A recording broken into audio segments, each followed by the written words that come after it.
President, now that na ipinagpatuloy po ng inyong administrasyon ang PUVMP, sa tingin niyo po ba mas nakabubuti po ito sa mga pasahero, sa mga operators and commuters? Sana naman, kaya namin ginagawa ito para mabasag.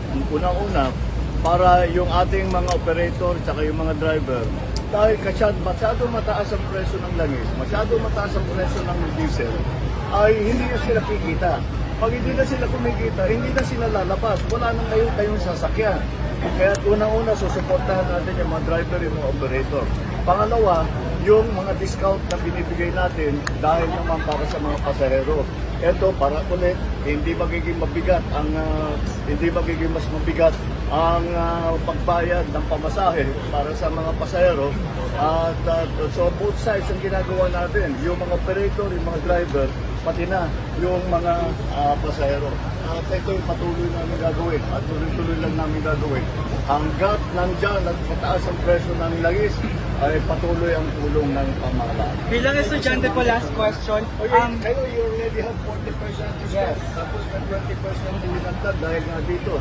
So bali, 60% ang estudyante, ang PWD at saka senior.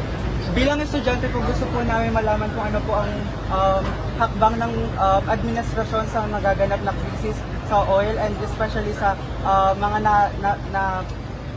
naapektuhan ng gera po sa Middle East. Ay, una-una, yung mga OFW natin, siyempre, alagang-alaga yung mga yan at yung mga nais umuwi, dahil magulo na dun sa kanila, ay inuuwi natin. Tapos, yung pagdating dito, tumutulong din kami sa mga livelihood program para ganun. Eh, wala. Ang mahirap dito sa sitwasyon natin ngayon, pabago-bago, araw-araw, nagbabago ang sitwasyon sa Middle East. Kung may gera, walang gera, kung sarado yung Straits of Hormuz, kung hindi, kung ano yung presyo ng langis, pabago-bago. Kaya lahat ng kailangan natin gawin para makapag-adjust, para naman yun na nga, para mabawasan ang bigat ng dala ng ating mga kababayan, yun na, marami tayong iba't ibang initiative at habang tumatagal ito, nag-iisip pa kami, naghahanap pa kami kung ano pa ang pwedeng gawin.